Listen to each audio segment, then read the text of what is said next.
All right, so we are on page 11, chapter 3, Meet a Rules Girl. If you had ever met Melanie, you wouldn't have thought she was extraordinarily pretty or smart or special, but you might have noticed that she had a way of behaving around men that put prom queens to shame. Melanie did the best with what she had. She wore makeup and clothes well and acted elusive. Unlike other, prettier girls who ran after men or made themselves available every time a man called, Melanie acted indifferent, sometimes aloof, sometimes nice, but always happy and busy. She didn't return their calls. She didn't stare at them. A dead giveaway of interest. See rule number 3. And always, always ended the phone calls, conversations first. I've got a million things to do, was her favorite closing line. Melanie's boyfriend eventually proposed to the one girl he thought he would never get, her. Who hasn't met a Melanie? Haven't we all known women who seem to be experts around men? Men don't appear to unnerve those women or trip them up. They have a certain self-confidence around men that has nothing to do with their looks or their jobs. Melanies simply feel good about themselves. They can take or leave men, which makes men have to have them.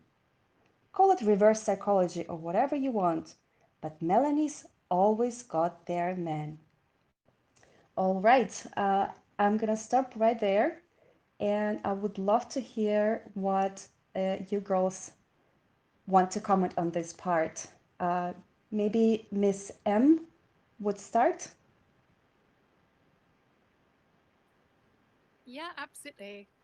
Sorry, I was just in the middle of something in the background.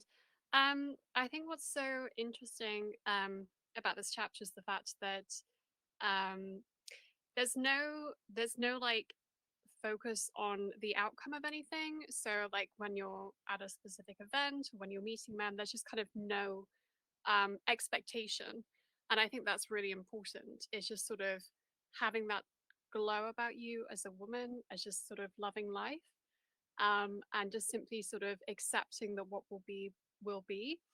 And also the points about the fact that the way she feels about herself has nothing to do with her job or like her current stage in life. I think that's really important because I think there's quite a lot of like pressure on women to sort of well, women and men to feel like what they're doing at that stage of their life defines them. But like a rules girl, like it's the essence of who she is. It's just that sort of aura about her.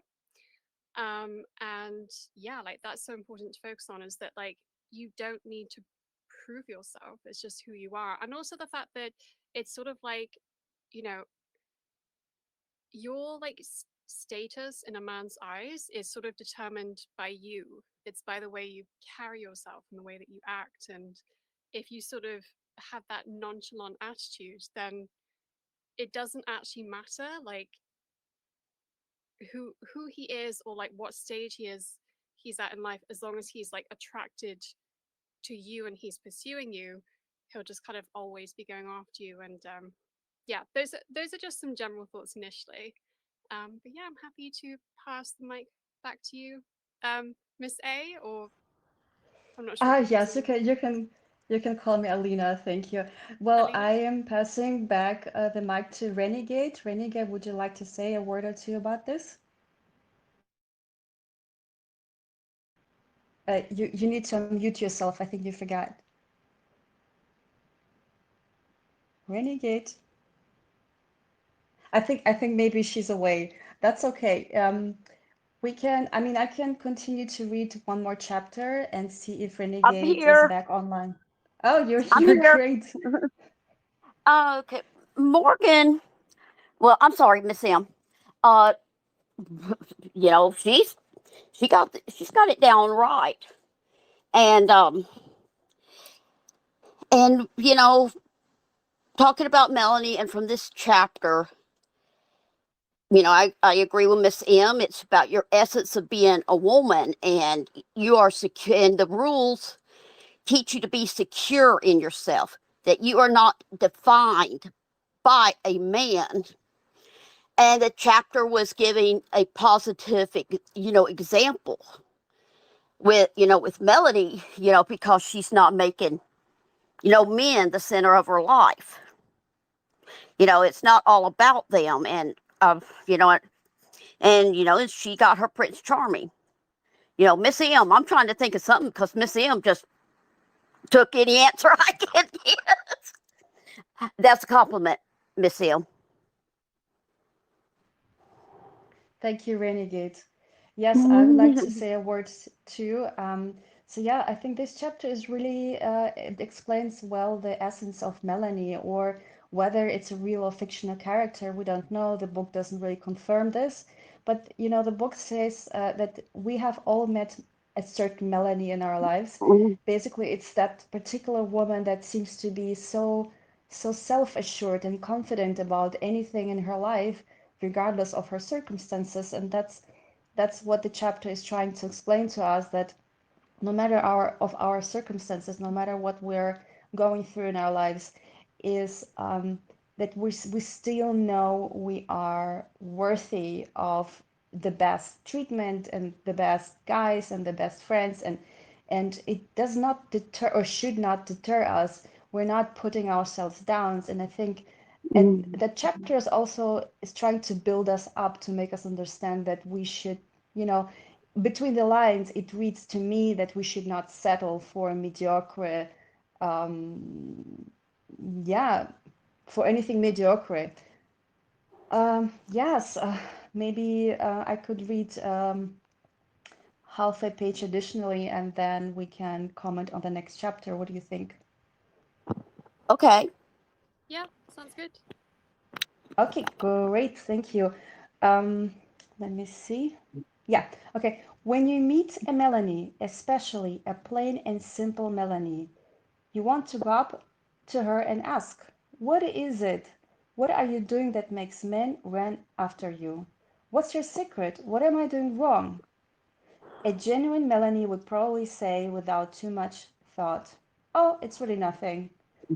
The born again Melanies, former rules breakers who have learned their lesson after being burned by chasing men, would probably say, "Yes, there is a secret. Men love a challenge. Don't talk to them first. Be busy sometimes. Turn them down once in a while nicely." You will find Melanies everywhere you go. Watch them carefully. Observe how they have made self contentment and independence an art form. They don't look wildly around to catch men's eyes. They don't say hello first. They just go about their business. Oh, I love this chapter. I actually would like to say something first myself. Okay. So I have read this book so many times, and every time I have to say I read the first chapters, every time it blows my mind a little more and more. So this little chapter actually explains how a little more in a deeper way how what a Melanie is about. And okay, let me just pick a sentence. Um, so okay, let's for example, um, so the girl, so they explain you need to observe Melanies, and I have actually done this when I started doing the rules. I have started observing women, how they behave, and what they do, and I have started to see that there are certain women, and I really need maybe a minute to observe them, to understand that they're rules breakers. And I don't even know them, but I know on a deeper level the way they behave. They look around wildly. They try to catch a man's eyes. They flirt. They're too eager. They talk, for too long to these guys, whoever approaches her, or they behave, a little irrational. They get drunk. So, the book teaches us to observe a behavior of different women. And also, yeah, I find it interesting how after Melanie was asked what is it about her that makes men go after her or chase her, she kind of waves it and says, "Oh, it's really nothing," like, because it says, for example, that a natural born Melanie, somebody who, let's say, is a natural rules girl, she doesn't even understand that she's a natural rules girl. And that's what we sometimes see. Like we see women getting married and, getting commitment from men, and they don't even know why they get it. But they're naturally born rules girls. So a rules girl who has been taught by the book, she will be able to explain what she does or doesn't do for men to commit, and a natural rules girl, she doesn't even understand that she's a rules girl. Okay, who wants to add something to this?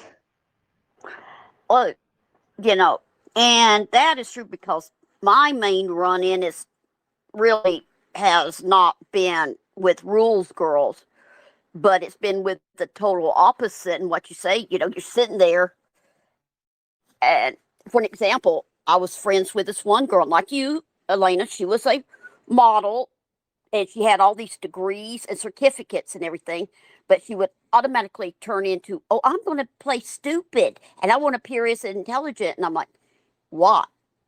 Why are you doing it? Because men, I'm like, no, no, no, no, no. A true man would love your intelligence.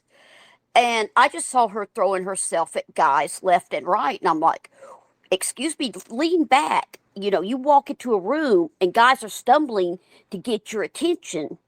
So why are you acting like that? And I saw it with the guy that she was living with. And, and when I reread the rules, I'm sitting here and I'm like, this woman is breaking them. Now, I'm not going to say when I was younger, I was a natural rules girl. And as my father used to say, why do all these men want to build a wedding altar to her? But then I hit a time in my life where I wasn't in Europe anymore. I call Europe my home. And I was back in the States. I was feeling insecure. I was going through it, another divorce. So I became a rules breaker. And that's how come I could read that book and go, ah! But, it was a sense of insecurity. But, like you said, a rules girl, if she's natural, she's not going to know what she does. Just never had that problem. But one who did read the book, yes, they can explain why. But Melanie, she, she's right. That she could look on it as a gift because it says at the beginning of the book her grandmother had, had suitors waiting in the parlor. So, but how can I say this? I need my coffee, but Thank being, you, really good. being, Yeah. yeah, I always need my coffee. So, but being a rules girl, and I'll say it again, it teaches you to be happy with who you are, and you don't need a man to be your identity. Because happy people attract happy people.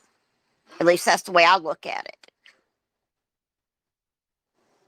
And Right. Thank you, and if really good. you're I welcome. need to. So sorry. I'm trying to cut the comments on the 2 to 3 minutes so we can move on to the next chapter if that's okay Okay. with you girls. Oh, oh, oh, oh, Yeah, that's fine. that's Okay. yeah, that works. That's Uh, fine. thank you, Miss Anne. All right, let me just let's see how. Okay, there's actually not much left in this chapter. I'm gonna read till the end, and then we will finish it up. Okay. This is page 13. It would probably be good practice to the next time you are at a social event to stand back and watch the Melanies and the rules breakers. Compare how the two types of women behave around men and notice the results. Notice how the Melanies intentionally don't carry a pen with them in order to give men their phone numbers, and they don't rush to give their business cards. Notice the way they move around the room while the rules breakers stand too long in one place, look anxious, or talk too long to one man. They make it too easy for men to ask them out. And, as you will read in this book, it's a big mistake. One day, after years of watching girls like Melanie snag the man of our dreams, we asked Melanie how she got such a great catch. She took pity on us and told us about the rules. She said that we were nice, that we talked too much and were only overly eager, and that we mistakenly tried to be friends with men rather than elusive butterflies, or, as she put it, creatures unlike any other. See the rule number one. Needless to say, we were offended by what seemed to us to be downright trickery and manipulation. The rules would send women back 25 years. What would the feminists say? On the other hand, Melanie had what we wanted, the husband of her dreams who adored her. It made sense to rethink our offended psyches. Melanie assured us that plain-looking women who followed the rules stood a better chance of being happily married than gorgeous women who didn't. Thinking back in our own dating history, it did appear that the men we really wanted didn't necessarily want us. We'd be ourselves, friendly and supportive, and they thought we were great, but it ended right there. And come to think of it, the ones we didn't particularly care for, the ones we didn't notice, maybe even snubbed, were the ones who didn't stop calling, the ones who were crazy about us. There was a message here somewhere. Treat the man we wanted like the man we didn't want. Simple but not easy.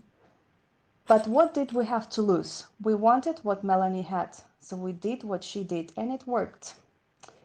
Okay, so I ended the chapter number three. And who would like to comment on this? Renegade, when somebody is reading, would you mind to turn off your mic? Unless you want So, to comment on this right now. oops, I'm sorry. I That's got okay. distracted by I got distracted by my fur baby Shasha. Okay. Mm, Well, that is true because it is men are the hunter, and they want the chase. And if you make something too easy, you know, they're not going to appreciate it. You know, the girl, or whoever will be around for a while, but how long? There will always be that sense of insecurity. And, Thank you, Renegade. I'm Hello? six. Hello? Oh, thank you, Renegade. Miss M, would you like to add something? Yeah, absolutely. So I think one thing to note from this extract is the fact that actions speak louder than words. And I think it's quite easy to sort of lose self awareness when you're at an event and maybe having a conversation. So just like bearing in mind the fact that, as the chapter says, you keep it moving and you keep moving around the room, and that being elusive is more important, and that men kind of notice the actions more than the words, and also that it's women that bond through conversation. And yeah, like I think I've heard of it before as keeping an open loop. I can't remember if someone said it in a group or if it's in a book, or but you always want to leave an open loop. So if you kind of bring things to a conclusion, then he has no reason to keep pursuing you. But like if you leave early, if you end the conversation first, if you remain a mystery, then that's always going to be an open loop, and he's always going to chase that because men are hunters, and it's that curiosity as well. Who is she? And mystery is the greatest form of seduction. So those are my thoughts. That's awesome. I really have not much left to add to this. I just want to probably repeat whatever you both already said. But yes, I have to agree. It's true. Like you said it, really it's about the actions. It's not necessarily only about the looks, even though they are extremely important. But Melanie is not like look how in the chapter it says more about what the Melanie does rather than how she looks. So it's really a big part of the way she behaves because the book says even a plain looking Melanie, basically referring to any woman out there, even if you're plain looking, but the way you behave, being a social butterfly, elusive and unattainable, a little mysterious, is what basically works in terms of romantic relationships with men. And yes, it's this walking around the room, it's this, not staring at other guys, trying to, cut the conversation after 2 to 3 minutes. It's that, going back to the bathroom and powdering in your nose, going back out, leaving the first party. Yes, okay, I don't want to share my personal experience, but basically that's that's what happens when you practice these things, by doing by being a rules girl and doing your rulesy things, you have more results rather than not like rather than being gorgeous and not doing that. All right. I think if anyone wants to add something to this, you're free to say, or I'm closing this session. Yeah. Oh, I can't think of anything more. All right, I love this. Thank you, girls, very, very much. I'm just gonna end the recording, but you're free to stay on the call.